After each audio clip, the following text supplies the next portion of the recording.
Good afternoon, Greg. Good afternoon. I've read today that the coronavirus death toll has now passed 300 and there are more than 14,000 infections confirmed. Now, I know you follow this really closely. What's the up-to-date position? Currently, the figures stand at 14,642 cases that have been reported.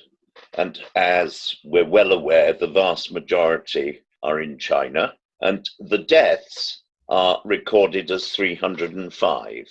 But we do have a change of the situation today in that there are still additional cases, not very many, being added in countries other than China. Also, there has been a death recorded outside of China.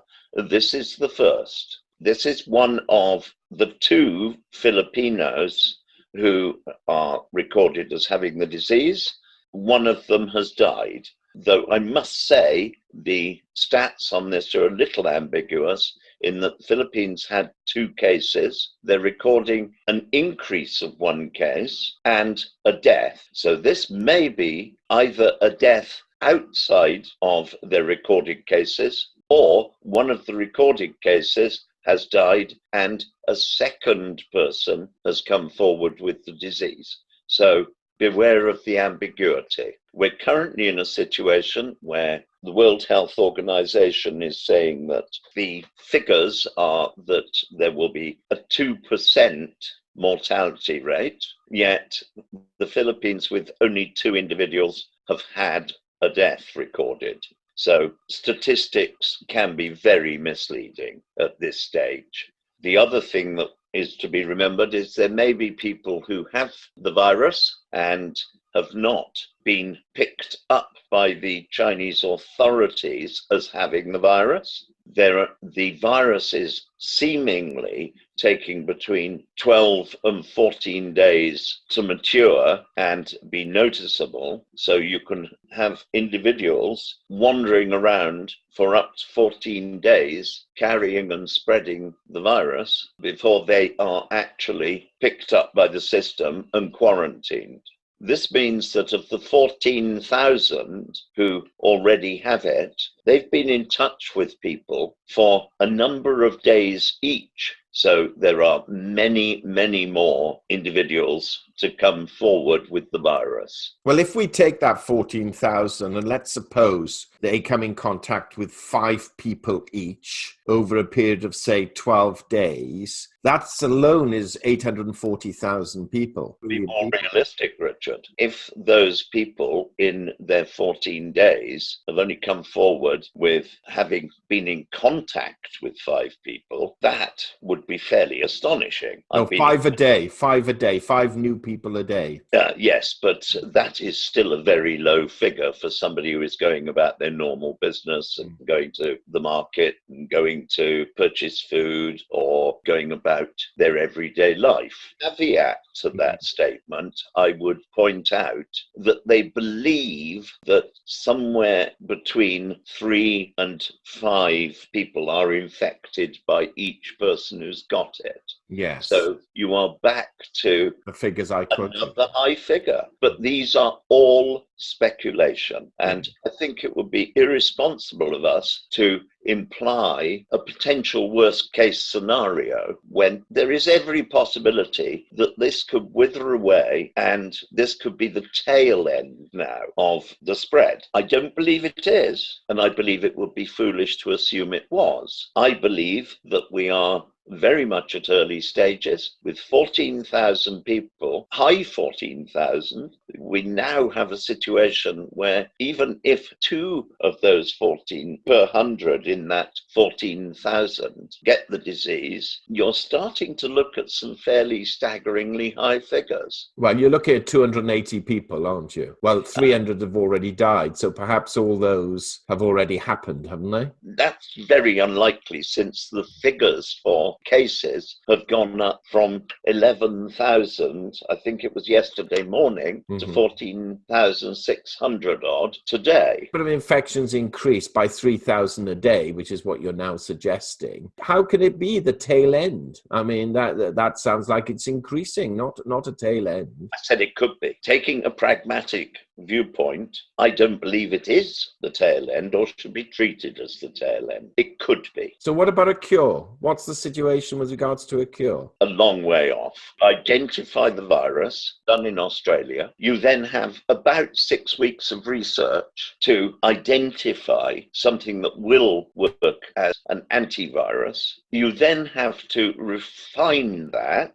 and get that past the authorities, because there's always the danger you've used an antivirus that has cured this particular one, but given rise to another one that's 10 times as bad. So one has to be very careful there before one talks in terms of effective vaccination. Even if we had an effective vaccination today, it would take a fairly appreciable period of time, even if it had been approved, to put it into production and distribute it. That's going to take weeks on its own, trying to distribute, make enough of this vaccine and be able to distribute it. How many weeks, Greg? I would have thought that we're not going to be able to do anything realistic about vaccination or any form of antivirus for at least 2 months. Right. So working on the basis that this infection rate, according to you,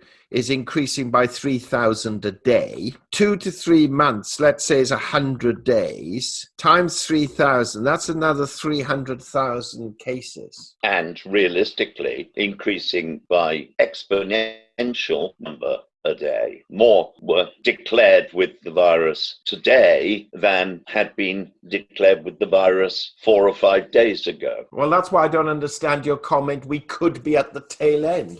It might be There's no possibility we're at a tail end. It's impossible. It may be petering out, and I'm not prepared to be talking in terms of let's all panic now. You begin to sound a little bit like a government if you do that, looking for a way to make people panic so that they can tax them and control them. And I'm really not in that game. It's why I am so clearly opposed to the hogwash that's being peddled about imminent end-of-the-world disasters due to climate change, when it clearly and patently hasn't got a shred of scientific evidence behind it. Well, These situations are more complicated than they look. So your best guess then, at what stage do you think it will peter out, and how many infections do you think there will be? It's only a guess, so it's pointless. It's not something that even the well-informed professionals in this field of medicine could provide you with anything much more than a guess at the moment. So let's not guess worst-case scenarios. Let's not guess it's going to peter out yesterday. So what can people do about it then? The sensible thing to do is avoid contact with people who have been traveling in areas that are already hotspots or anywhere that looks as if it might become a hotspot. Take every reasonable precaution. If anyone has even a minor cold, be very careful in that they should dispose of tissues with care and irrevocably dispose of them, not just toss them on one side or put them in a bin somebody will be coming round to empty. And also regular, what was it Queen Elizabeth I said? She had a bath every year, whether she needed one or not. Well, I would suggest wash your hands on a regular basis during the process of a day. Wash them as frequently as is reasonable. Don't go over the top. And do not dry them on a commonly used towel. Either use a hot air machine if you're out, or your own personal towel at home, and wash them frequently, and you will be moving a long way towards protecting yourself. Masks are a debatable commodity. They're very good for protecting other people from you, but not very good at protecting you from other people. And also bear in mind that you can pick up the virus off of a surface somebody has placed the virus on, whether by sneezing or coughing, and you have got this on your hand. You won't catch it through your hand, but you will catch it through any break in the skin. You will catch it if you start touching your face, and you will catch it if you get that virus anywhere near your eyes particularly. And bear in mind that some manufacturing companies will fire their employees if, while working with food, they touch their faces. Now, that may seem harsh, but the transfer of disease by hand, whether to face or from face, is a great liability. Very useful. So the answer is, don't come in contact with anyone who's just come from China, and don't go around touching or kissing one another. Very true. Not a bad idea. Greg, thank you very much. Pleasure and good luck. Let's hope it doesn't escalate. Indeed. We hope you enjoyed that discussion, and if so, kindly subscribe to our channel and press the bell sign so that you are notified of our videos as and when they are published.